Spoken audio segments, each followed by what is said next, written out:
I had heard from my sources that there was a back and forth between General Kelly and Anthony Scaramucci.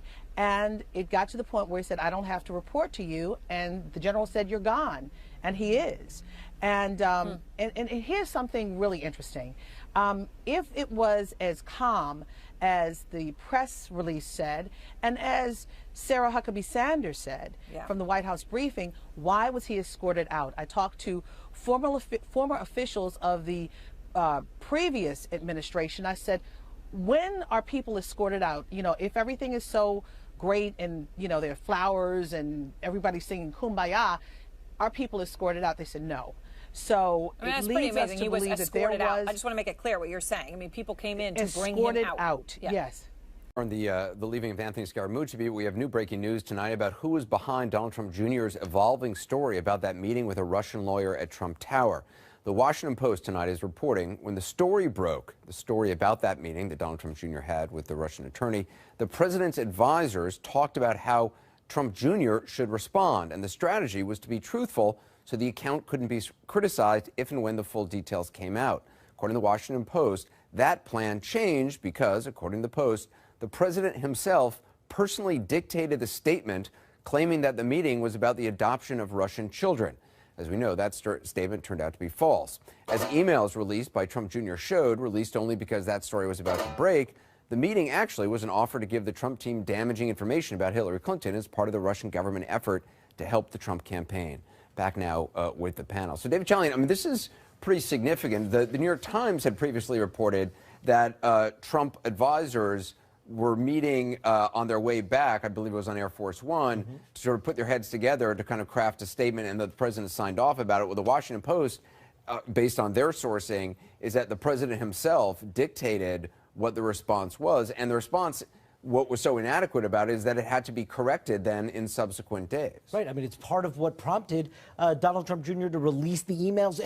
Remember, he told like 3 different versions of the story, all because the initial response wasn't properly explaining everything that occurred in that meeting. So it raised all these questions. And the difference between signing off on something that's handed to you and something you dictated, inserted yourself in, and directed how this was going to be responded to, that seems to be a pretty significant difference. I think you put yourself in some legal jeopardy by doing that, because if you really knew what occurred and then you sign off on a statement that is incomplete at best, lawyers can start asking the question, what were you trying to cover up? Why were you, why weren't you completely forthcoming about this meeting? And so to allow the president to do that is a bad decision. Yeah, Ryan, Liz, there's a quote in this Washington Post article from one of the president's advisors, doesn't say who, saying, quote, this was unnecessary, said one of the president's advisors, who, like most other people interviewed for the story, spoke on the condition of anonymity to discuss sensitive internal deliberations. Quote,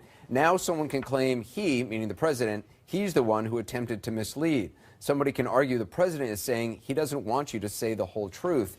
And in the days after all of this developed, there was, I think it was from the New York Times, basically saying that Donald Trump Jr.'s attorneys, or maybe it was Pamela Brown, was reporting that Donald Trump Jr.'s attorneys had told her that they wanted initially, that Donald Trump Jr. was ready to come with a much more forthcoming statement in that initial statement, but that is not what ended up happening. They didn't point the finger at the president or his advisors, but that seems to be now the implication.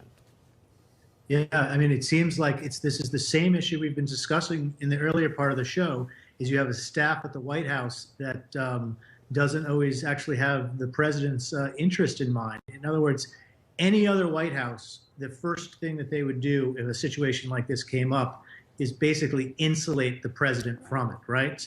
In this White House, you have the president micromanaging the place, literally dictating the statement, and as Gloria pointed out, now perhaps opening himself up to legal jeopardy. A professional White House staff, whether this is, ethically dubious or not, and I don't think it is, would keep the president out of any kind of legal jeopardy like that. But as we've seen, the staff doesn't really, they're not able to do that, partly because Trump doesn't want them to. Again, he's running things the way he ran the Trump organization, which is, reaching down into whatever issue he wants and micromanaging it. Up until this point, Trump has basically been his own chief of staff. So I think that, the staff problems we're talking about are related to what's going on here. I mean, Jeffrey, it's one thing for Donald Trump as a civilian to use a fake name and call up gossip reporters pretending to be a spokesperson for Donald Trump and giving stories about women he's dating and stuff and puffing him up. It's one thing for him to do that as a civilian. It's another thing for, as President of the United States, to, if this is true, according to the president's advisor here who spoke to the Post, to actually dictate a misleading statement for his son and his attorneys to give out. That's just not a wise. I mean, to Ryan's point, shouldn't the president's people protect him from that? Well, number one, the president's people should protect the president, any president. Number two, the very fact that this is being leaked by some anonymous advisor goes to General Kelly's problem exactly. I mean, this is one of the things that he has got to put a stop to, because who knows whether this is accurate or not, and who knows who's talking. But certainly this is part of the problem. With all due respect to this whole conversation about leaking, I mean, we're talking about the people who are leaking the information, but nobody criticizes the person from which that information was created. I mean, it's a calamity of errors. I mean, Donald Trump's legal team is failing him. Donald Trump's staff is failing him. Why on earth would you dictate a statement, not coordinate what you're going to dictate with your son's attorneys and your son, so that you know that when they put out the emails, at least what they put out matches your statement? We should point out that Donald Trump's legal team previously had denied that the president or his staff had anything to do with the initial statement by Donald Trump Jr. They had said that it was Donald Trump Jr.'s with his attorneys. And don't forget who was on this plane, Anderson. Jared Kushner was on the plane. Ivanka, I believe, was on the plane. So, this notion that the president dictated is interesting to me, because it sounds like a group, it sounds like a group effort, people huddling in the plane and figuring out, okay, what are we going to do with this problem? And don't forget, the president's lawyer, who was his lawyer at the time, Mark Kasowitz, was not on this flight, and he might have advised the president to stay away from And it wasn't this. just on the plane. According to the Washington Post, it was on the article starts out by saying, on the sidelines at the Group of 20 summit in Germany last month, President Trump's advisors discussed how to respond to new revelation about this. And it says they had the right instincts, I would say. The staff had if bearing that reporting out, if that's true, had the right instincts, which is, let's put everything out so nothing is contradicted in a subsequent... Which is Public Relations 101. Exactly, of course, Public Relations 101, and that they report that it was Donald Trump that completely flipped that on its head. So I don't know how much we can blame staff. But it highlights General Kelly's problem. Because you have all of these people, all of these proverbial cooks that are in the kitchen.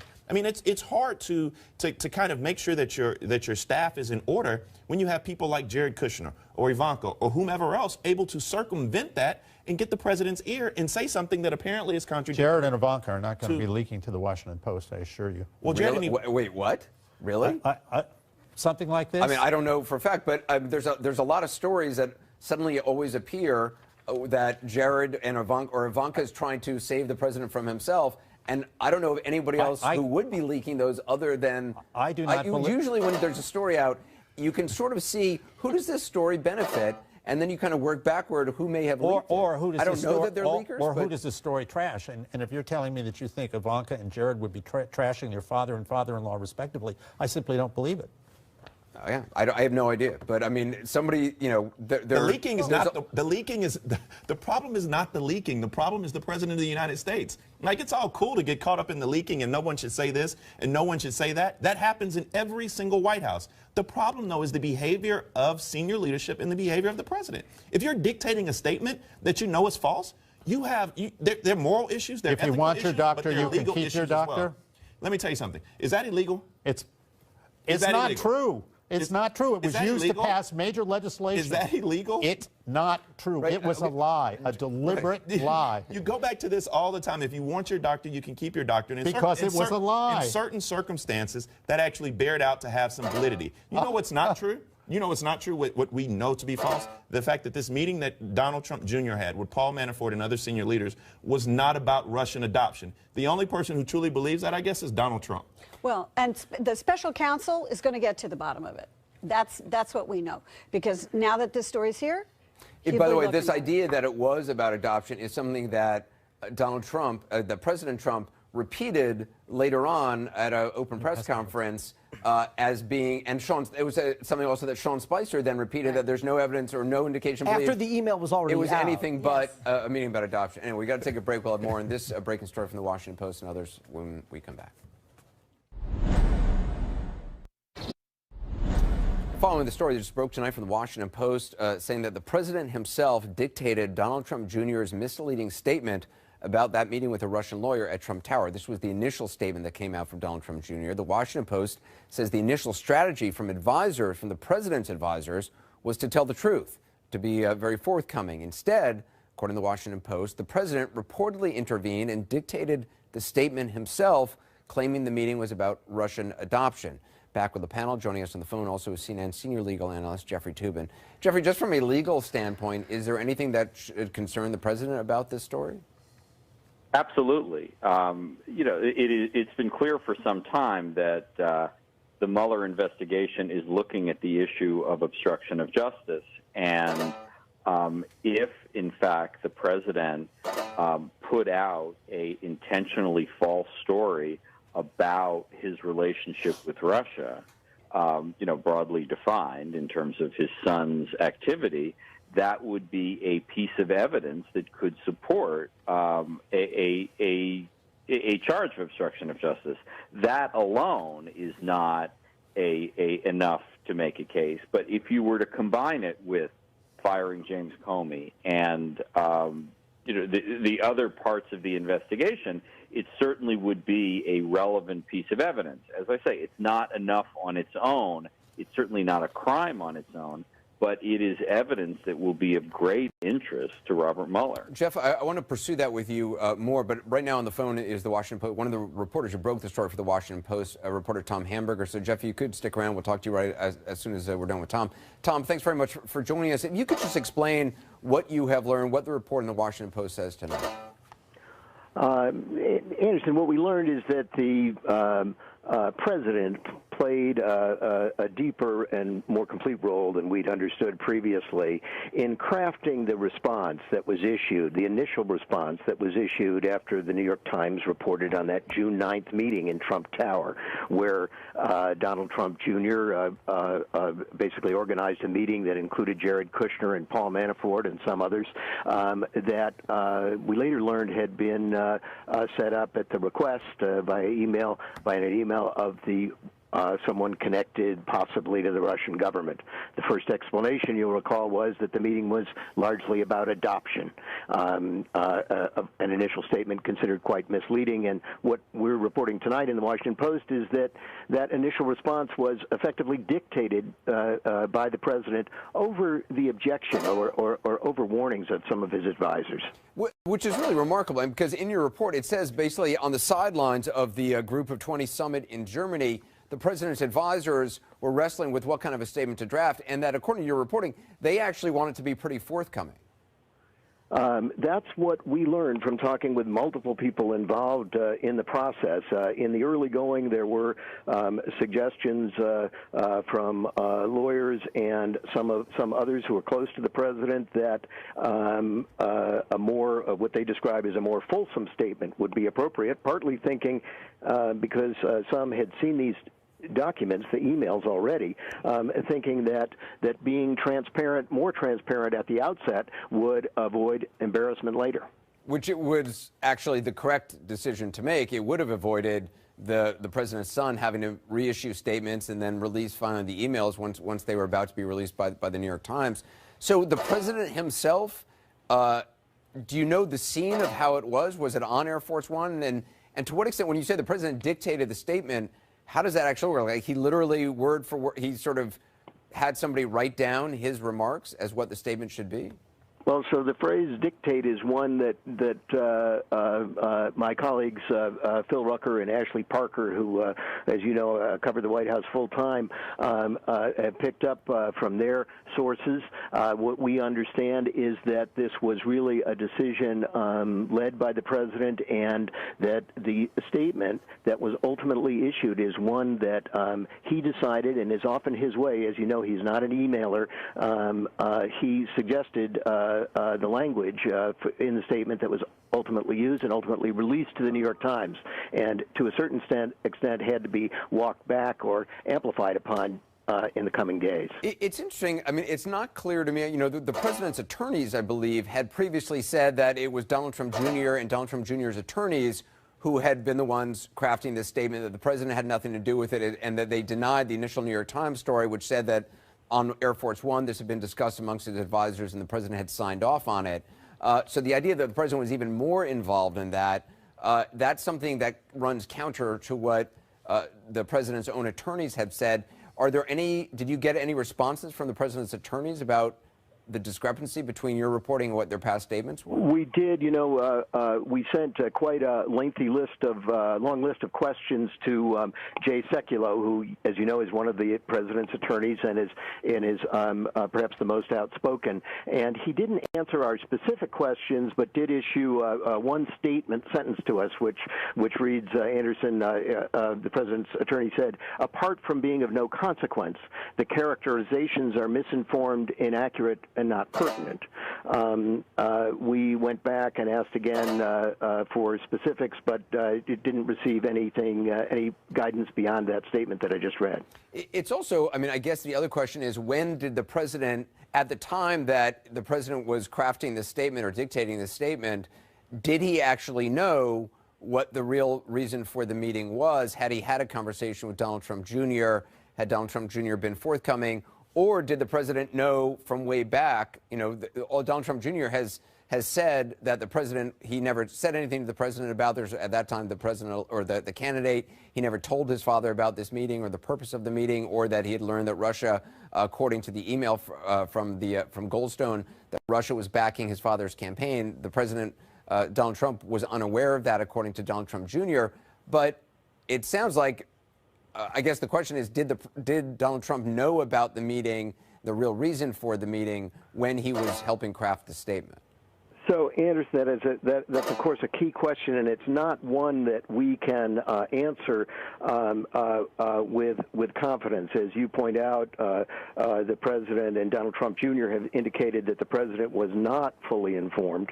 What our story tonight points out is that the question of how to respond to this report that was coming in the New York Times last July was discussed on the sidelines of the G20 by top presidential aides and advisors. And as you recall, Jared Kushner and his wife Ivanka Trump were at the G20. Right. So there were discussions about how to respond on the sidelines. And what we hear from our sources is that the initial discussion was one of recommending openness and a full response, knowing that these emails, that there were documents in a sense that lurked in the background that would tell a potentially more troublesome story. The conversation then moves on to Air Force One as the president and his party depart from Hamburg, Germany, the site of the G20, and the discussion continues. And then from Air Force One, a decision is made that a much more limited statement about this meeting will occur, one that discusses it as really a brief and not consequential discussion about adoptions of Russian children in the United States was issued. And that's issued in the afternoon that Saturday, and what we learned from our sources is that statement was dictated from the president, and the story, the statement itself, goes to the New York Times and then is published that afternoon while Air Force One is still in the air on the way back to Andrews Air Force Base. Yeah. It's a fascinating and eye-opening report in the Washington Post right now. Tom Hamburger, I appreciate you being with us. Thank you very much. Up next, we're going to have more on this. New also reporting, CNN reporting on now Chief of Staff John Kelly and what he did when President Trump fired then FBI Director James Comey. Information tonight about now Chief of Staff John Kelly's reaction when President Trump fired then FBI Director James Comey. CNN's Pamela Brown joins us with those details. Pam, what have you learned? Well, Anderson, we've learned that incoming White House Chief of Staff John Kelly was so upset with the way President Donald Trump handled the firing of FBI Director James Comey that he actually called Comey shortly after he was terminated to say how angry he was, to express that to him over the phone. This is according to two law enforcement sources familiar with the conversation between Kelly and Comey. And at the time, Anderson, this was this past May, as you'll recall, Kelly was Secretary of Homeland Security, and the sources say that he was particularly upset by the way Comey was treated, how it all went down, by the fact that he learned that he had been fired on the news rather than being told or informed by the president. Now, the call took place while Comey was traveling back from Los Angeles to Washington on May 9th, as I pointed out, after learning the news. Comey declined to comment to us about the story. The White House and DHS did not comment either, Anderson. I also understand that General Kelly was actually prepared to resign over it? We were told through our sources that something he contemplated, and he expressed this over the phone. He was so angry that he considered or contemplated resigning from his position as Secretary of Homeland Security in a showing of solidarity with Comey. Now, we're told that Comey responded, telling him not to resign, not to do anything. And both sources we spoke with cautioned that it was unclear how serious Kelly really was about resigning. And of course, as we know, that never happened. And fast forward a few months later, now he's White House Chief of Staff. But for context here, Anderson, the sources said that Comey and Kelly are not particularly close friends, but they had a professional relationship and a deep mutual respect for each other. And in this case, Kelly was just simply upset and, as one source put it, disgusted about the way Comey had been treated by the president. Anderson. All right, fascinating details. Pamela Brown, thanks very much. Joining me now for more on the handling of Comey's resignation, the breaking Washington Post reporting, is CNN national security analyst General Michael Hayden, former director of both the CIA and the NSA. General Hayden, thanks for being with us. Sure. A lot to ask you about. First of all, your reaction to this reporting that General Kelly was upset about the way that Director Comey was fired. Yeah, I know John Kelly. That sounds exactly how I would think John Kelly would respond to this. Now, I don't know any of the fine print. I'm learning about this the same way you are, Anderson, but it's very consistent with the character of the man that I know.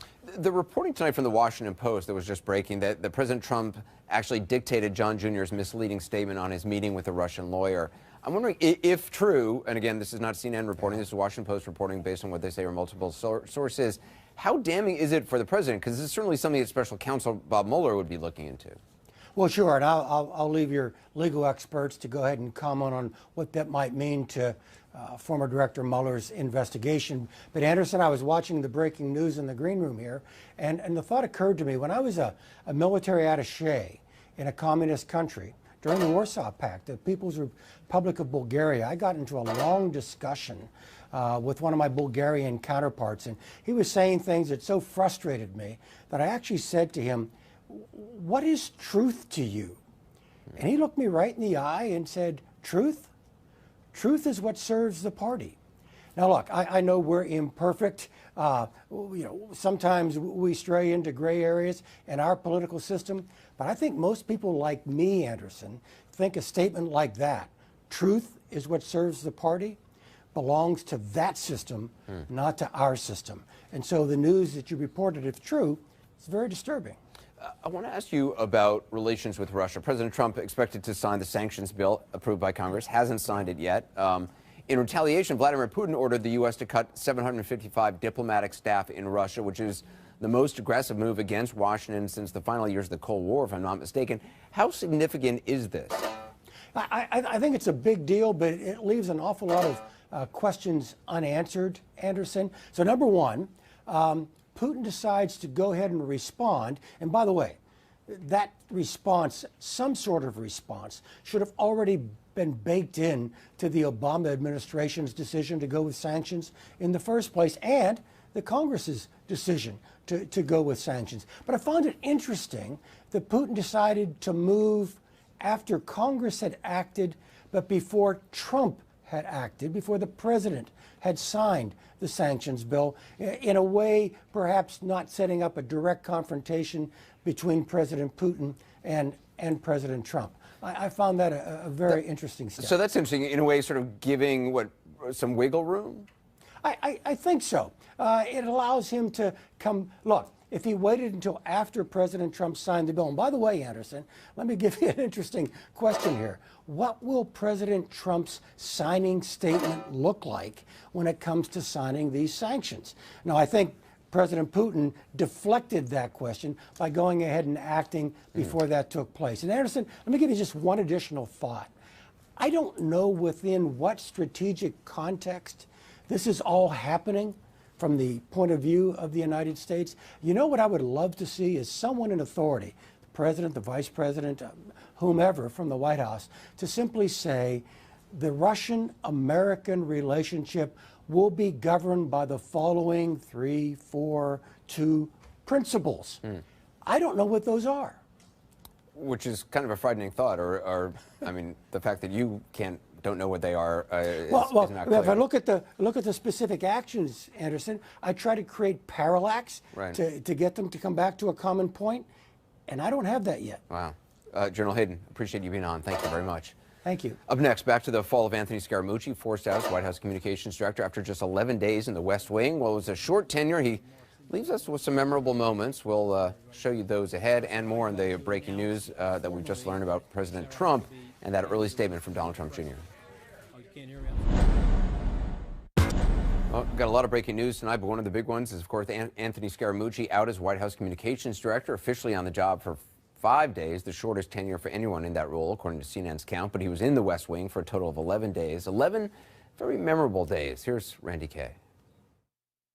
The Navy SEALs would tell you that if you want to eat an elephant, you got to eat it one bite at a time. It was bizarre from the beginning, with a hint of what was to come. There's been some speculation in the press about me and Reince, so I just want to talk about that very quickly. From day one, Anthony Scaramucci addressing what was about to become a very public battle between him and then White House Chief of Staff Reince Priebus. Reince and I have been personal friends for 6 years. We are a little bit like brothers, where we rough each other up once in a while, which is totally normal for brothers. By the fourth day, Scaramucci was making changes, allowing cameras back into the press briefings, announcing it with this tweet that read simply, "TV cameras are back on." Then things got, well, weird. After the New Yorker's Ryan Lizza broke the news last week that Scaramucci and others were dining at the White House with the president and first lady, the newly installed communications director unleashed a profanity-laced rant at Lizza about some of the president's key advisors. On Reince Priebus, Reince is a blank paranoid schizophrenic, a paranoiac. On White House Chief Strategist Steve Bannon, I'm not Steve Bannon. I'm not trying to suck my own blank. Scaramucci also suggested that Priebus was leaking confidential White House information, which Priebus later denied to CNN. Scaramucci finally telling Lizza he had to go so he could start tweeting some blank to make this guy crazy, meaning Priebus. The vulgar tirade made headlines everywhere. On Thursday, Scaramucci's 7th day on the job, he was trying to turn the page on CNN's New Day, telling Ryan Lizza he was just teasing him on the phone. I want to reset at zero. I just spent about 15 minutes on the phone talking with the President of the United States, who has given me his full support and his full blessing. Scaramucci still trying to play tough with the leakers. As you know from the Italian expression, the fish stinks from the head down. But I can tell you 2 fish that don't stink, okay? And that's me and the President. So if Reince wants to explain that he's not a leaker, let him do that. The very next day, on Friday, Priebus was out of a job. It was also the day the New York Post reported Scaramucci's wife had recently filed for divorce, something her lawyer confirmed to the New York Times. Scaramucci then kept a low profile over the weekend, seemingly unaware he was on the chopping block. On day 11, Scaramucci showed up for work. He even attended this morning's swearing in of the new chief of staff, the same chief of staff demanding his ouster. Randy Kay, CNN, New York. In a moment, we'll have the latest from the White House on how Scaramucci's removal as communications director actually happened today, who called for it, and who told him about it. Also, the breaking news from the Washington Post. It's reporting that the president himself dictated Donald Trump Jr.'s misleading statement about that meeting with a Russian lawyer at Trump Tower. Well, another chaotic day at the White House. Breaking news on two fronts tonight. Anthony Scaramucci, of course, out as White House communications director. We'll get to that this hour, but we begin with another potential bombshell in the Russia White House watch, a report about who actually was behind Donald Trump Jr.'s misleading statement, the initial statement about that meeting with a Russian lawyer at Trump Tower. Turns out, according to the Washington Post, it was the president. The Washington Post is reporting when the story of the meeting broke, the president's advisors wanted to tell the truth about the meeting in case the full details came out. The president seems wanting to go in another direction. According to the Washington Post, the president personally dictated the statement, claiming that the meeting was about the adoption of Russian children. That statement turned out to be false because his emails eventually released by Donald Trump Jr. showed emails he had to release because the New York Times had them. The meeting actually was an offer to give the Trump team damaging information about Hillary Clinton as part of the Russian government effort to help the Trump campaign. Jeff Zeleny joins us now from the White House. Pretty fascinating, Jeff. I mean, you were actually on this trip back from Europe, where, according to the Washington Post, this all took place. What more can you tell us? I was, Anderson. I was on Air Force One that day as the pool reporter flying back from Hamburg, Germany, where the G20 summit had just happened. And remember, the news in that time was the president had just had his first face-to-face meeting with Vladimir Putin. So that was on the top of mind. But as we later learned, there was also a lot of discussion happening on the flight about this statement. The New York Times was going to report some details of that meeting that we've all been talking so much more about now, that July 2016 meeting at Trump Tower. And the reality here is that CNN reported a couple weeks ago that the White House aides and others involved in that discussion about crafting that statement may be subjected to legal jeopardy here because they were discussing in real time what was going on about that Russian meeting. But this is the first we're learning from this Washington Post report that the president dictated this. But it has a ring of the president trying potentially to protect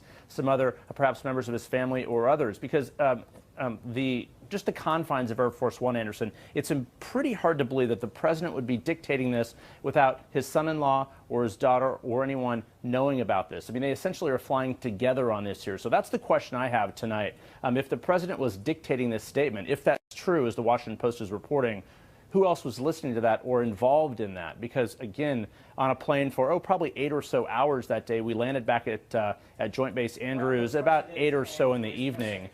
So interesting now we're learning the president may have dictated that, Anderson. Certainly just one more example that everything seems to go back to Russia and the investigation. Yeah, and, I mean, Jeff, what's interesting about this is that the president's attorneys have subsequently come out and said, look, the president didn't have anything to do with this. The advisors, that initial statement, which was misleading, was crafted by Donald Trump Jr. and his attorneys. Donald Trump Jr. Or attorneys for Donald Trump Jr. had told her, Pamela Brown, that in fact they were ready and wanted to put out a more fulsome statement, I believe was their terminology, if memory serves me correct. But that's not what ended up happening. Jeff, thanks very much. I want to play for you what two people close to the president said about this at the time. It's Trump attorney Jay Sekulow and then Sarah Huckabee Sanders at one of the audio-only briefings. Let's play this. So he didn't have anything to do with the statement that Don Jr. put out that was being worked on with his team? That was the statement that Don Jr. put out. Are you talking about yesterday's, Chris? The one over the weekend that the president's team was helping with. That was written. Well, no, that was written by Donald Trump Jr. and I'm sure in consultation with his lawyer. Because the New York Times has reporting that the president okayed the statement. Well, they're incorrect. The New York Times is wrong. Yeah, I know. Is that shocking that sometimes they make a mistake? Has President Trump had any communication with his son, Donald Trump Jr., over the last several days, and was he involved in helping Donald Trump Jr. craft his statement to address over the weekend on Air Force One, as was reported in the New York Times? I'm not sure about specific communications and the nature of those conversations. I know that they've spoken at least some point over the last few days, but beyond that, I don't have any other further details. With his response? Not that I'm aware of, but I just don't know the answer to that, Phil. So is that not true? I'm telling you, I'm just not sure. I don't know the answer. I'll have to check and let you know. Yeah. With me now is Kirsten Powers, Jeffrey Lord, Gloria Borger, David Chalian, Bakari Sellers, and Matt Lewis. And on the phone, Jeffrey Toobin. Jeff Toobin, let's start off with you. Just legally, does this put the president in some potential, is this a potential legal issue for the president? Well, first of all, there is a dispute about the facts. I mean, there is this question of whether the president was involved in drafting the statement. Obviously, the Washington Post said he did. Jay Sekulow, in the earlier interview, said he didn't. If, in fact, he did draft a statement, and if he knew at the time he drafted the statement that it was false, as the statement turned out to be, that definitely could be part of a legal problem for the president, because even though it is not a crime to issue a false statement to the news media, it could be evidence of a pattern of obstruction of justice, along with firing James Comey, and that is at the heart of the Mueller investigation. So, obviously the most important thing is to determine what happened here. Did the president actually dictate this statement? And did the president know that it was false when he dictated it? But if he did dictate it, and if he knew it was false, you bet it could be part of a legal problem for him. Right. The idea that he didn't know it was false would mean that his son had told him something which was false. His son had told him that this was just about adoption, and that doesn't seem to jibe with what attorneys, I believe it was, for Donald Trump Jr. had told Pamela Brown, that they were ready to put out a more robust and more fulsome statement, and that's what they initially had wanted to do. So one of the keys, Jeff, for you is, and for any legal issue, is, did the president know it was a misleading statement? Absolutely, because it is not a crime or evidence of a crime to make a mistake, a good faith error. If you say something and it turns out to be wrong, that is certainly not evidence of any sort of criminal intent.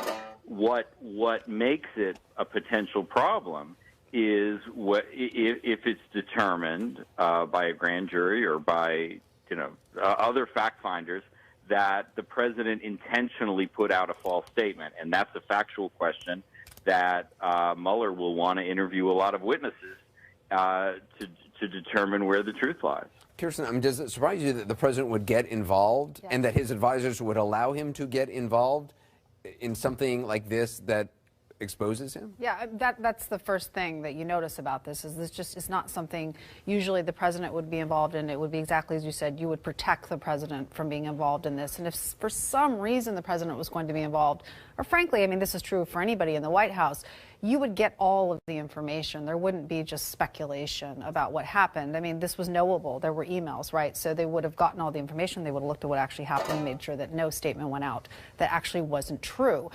What it sort of suggests is that Donald Trump is involved in a lot of things that he probably shouldn't be involved in.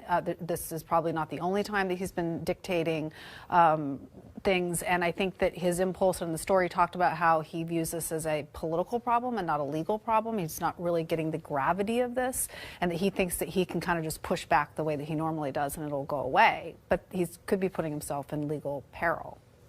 Jeff? Yeah, well, I think Kirsten has a point. I think he probably does view a lot of this in a political light, not a legal light. He's not a lawyer, after all. He's had his own long career long before this in plenty of episodes where I think he feels the best, as we know, the best thing is to go out there and tend the opposition, et cetera. So I suspect that, I mean, he views this whole episode as a quote-unquote witch hunt. So to see something like this, I mean, because I don't know what went on, but surely he does see this stuff as just politics. You know, there's a line in this story which sort of jumped right out at me towards the end. It says that the president's legal team had planned to cast this June meeting as a potential setup by Democratic operatives hoping to entrap Trump Jr. and by extension the presumptive Republican nominee. So they already had, according to the Post, they already had a cover story going. But there was a connection, was there not, with the Fusion GPS? Well, right, but you can state that. It's not clear at all. In fact, it probably isn't true, but you can believe that. But what I'm saying is that they were going to say that this was an entire setup by Fusion GPS, and they decided instead to go with something else that also, I believe, was not the truth. I know you believe it, but and we have to just remember how this meeting came to light inside. It was all through Jared Kushner preparing to go testify before the House and the Senate committees, where this meeting reemerged and came to light, and the email came to light. So, and Kushner's Jared attorneys Kushner's realized early on that it was going to be an issue, without a doubt. Right. And is there in this story, the way this is reported out, huddling with Ivanka, huddling with other aides, and Jared Kushner has his own legal exposure that he's concerned about here. There's something missing here. I'm missing a component to understand how it got from Jared Kushner's the one that found this meeting. They found the email. They know there's an email detailing the pretense for the meeting and what is to be expected in the meeting. And somehow the president, somewhere there's a disconnect, that the president's allowed to dictate a completely false statement like that. So there's some piece that's missing. Right, because at that point, Jared Kushner, my understanding is at that point, Jared Kushner already was aware of the email chain. Of the full story. Of the full story that said, this is for even if he didn't remember the meeting Clinton. himself, at that point he had been presented with.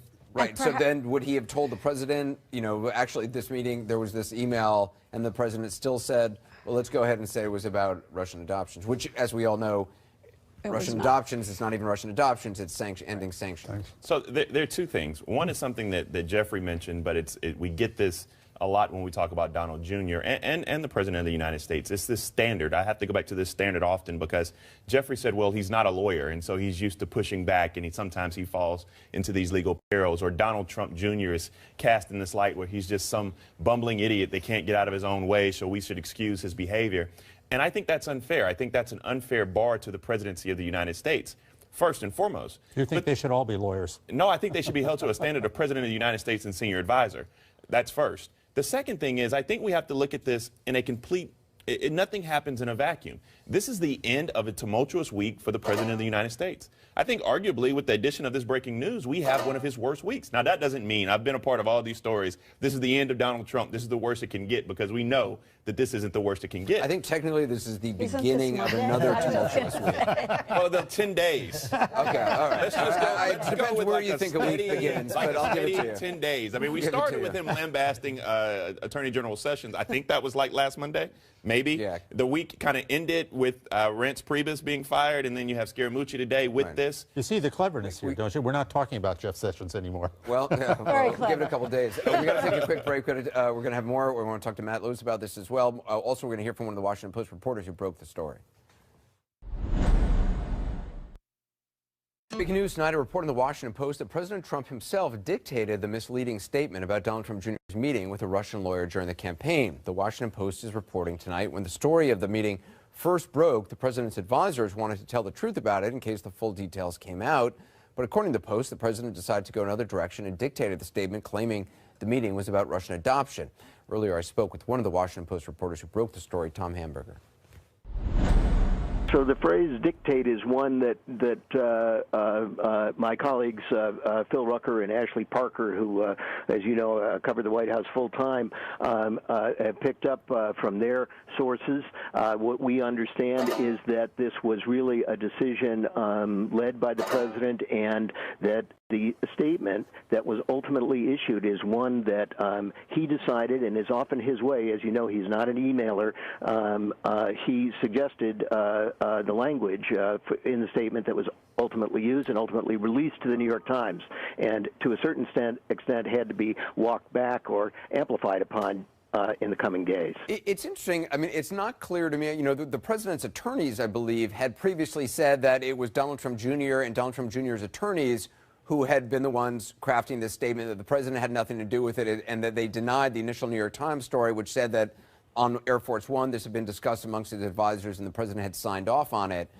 So the idea that the president was even more involved in that, that's something that runs counter to what the president's own attorneys have said. Did you get any responses from the president's attorneys about the discrepancy between your reporting and what their past statements were? We did. You know, we sent quite a lengthy long list of questions to Jay Sekulow, who, as you know, is one of the president's attorneys and is perhaps the most outspoken. And he didn't answer our specific questions, but did issue one sentence to us, which reads, Anderson, the president's attorney said, apart from being of no consequence, the characterizations are misinformed, inaccurate, not pertinent. We went back and asked again for specifics, but it didn't receive anything, any guidance beyond that statement that I just read. Up next, we're going to have, back now with the panel. I don't even know where to go with this. I mean, Matt, what do you think? It's like, Matt. I'm really interested in who the source is on this story. It seems like there's multiple sources. So is General Kelly, I bet. Right. Well, that's one of the things. I mean, Donald Trump, hopefully, for his own sake and for the sake of his administration, this new hiring will help solve the leak, something that the Mooch was also vitally interested in. But this would have to be somebody in a pretty high-level position to be on Air Force One to know that the president was dictating this. Obviously, they have a major problem. It's not news to anybody else. But, you know, who is the source? But is seriously though, I mean, we keep coming back to this. Is the major problem the person who tells this, or is the major problem I'm not saying it's the person who is distorting the truth and misleading the American public and your president of the United States? Well, it is interesting. I mean, I think it is an interesting point of also it would suggest that there are people who are trying to undermine the president, right? Very I mean, close. There's only one person that was really bad in or the story, protect themselves. And it's the president, and everyone else is supposed to be the paragon of transparency here. Everyone else in this story is described as we're trying to get everything out. Only one person. Right, but if you're working in a place where lies are common, why would you? I mean, isn't that kind of environment an environment in which then you want to protect yourself, or there's not a great sense of loyalty? I mean, it doesn't seem like there's a great sense of loyalty in this White House. That's the problem. Is there? And I'm talking about it goes in all different directions. If you remember the other night, Josh Green was here, and he said that the morning that he was on New Day with Chris Cuomo talking with Chris, and Scaramucci called in, and while they're on the phone, going back and forth on the air, Josh, is getting texts from people inside the White House dissing Scaramucci. Yeah, but with all, in all forget fairness, Scaramucci. My point is, it's just the loyalty. You should never do that if you're inside. But the White loyalty House also should come from the top down. And you know, the president of the United States, Scaramucci, sold his company that was apparently, I guess, very successful. Went finally, after being hung out to dry for quite a while, finally got this gig at the White House communications director from the president, who apparently was praising him for saying all these unflattering things about other people on the staff just last week, and then today. And don't forget, he helped take out his chief of staff. Right, and he's being escorted out of the White House. I mean, is that loyal? Well, Scaramucci did do something, though, also in that intervening time. I mean, I do think that. Right, but that something was something that the president apparently seemed to like or praised him for. I think he probably liked it initially, but maybe realized later, after talking to other people, that it reflected badly on him. I bet he heard about it. It was a fireable offense. What about Jeff Sessions? I think Jeff Sessions, the guy who endorsed them. That's a better example of lack of loyalty. He attacked on Twitter. I think it's one way. Not only endorsed him, but also is executing his policy probably more efficiently than anybody else in the administration. But this isn't so much a matter of disloyalty as it is a matter, it seems to me, of protection. And it seems to me that you have lawyers here. Don Jr.'s lawyer tells Pamela Brown on July 23rd, we were ready to do a whole statement. This is getting to what David was talking about before. We wanted to be completely transparent. In this piece, the Kushner lawyer said they were ready to do a whole transparent act on this. They wanted to get it out there. Well, so what happened then? And if you're trying to protect your clients, or you're trying to sort of say, well, it wasn't me, no fingerprints on this, you do have some self-interest here in trying to establish how this all went down, even in fact, to Jeffrey's point, if it does involve the president of the United States. The question I would ask is, with all these smart people around knowing exactly what would occur, which is that it would unravel at some point, because these things always do, why wouldn't someone say to the president, Mr. President, we really can't do that? Who on that plane one has the fortitude to say that to the president? Well, maybe Jared Kushner, because he knew the whole story? Jared Kushner has not been, let's say, the moral compass of the White House either. Well, but why do you say that? Jared Kushner? Yeah. The same person who has been misleading the public about this Russian adoption meeting from the beginning? And he's only transparent after the... It's not transparency if you come out after the lie is told. Look, I mean, what this is, in listening to Jeff Toobin, I mean, even Jeff Toobin is saying, well, this may not be such a big a deal here if this, that, and the other thing. This strikes me as said yet it's again. evidence of obstruction. Well, if there's some sort of pattern, if Alice in Wonderland appears tomorrow night, if Santa Claus comes, this is, it sounds to me already like one more rabbit hole. If only we had Jeff Toobin. Oh, we do have Jeff Toobin. Good, Jeff, please. We happen to have Marshall McLuhan right here. I knew I could bring you back. Jeff Toobin, is that what you said? I appreciate the translation there, but I don't think it was quite accurate for what I said. Say again. What I said was, if it could be established. If it could be established. Let him finish. Let me finish. We know for a fact at this point that the statement that was put out in Donald Trump Jr.'s name was false. That's a pretty big hurdle to come across. So the only issue is who wrote it and whether the person who wrote it knew it was false.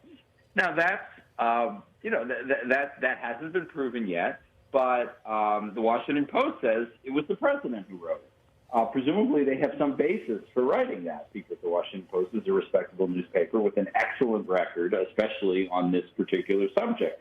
So, I mean, I don't think I view this story, I don't think it's accurate to say I view this story as in any way exculpatory, but I do think, it calls for more investigation. It calls for people testifying under oath about how the statement was constructed and whether the people who knew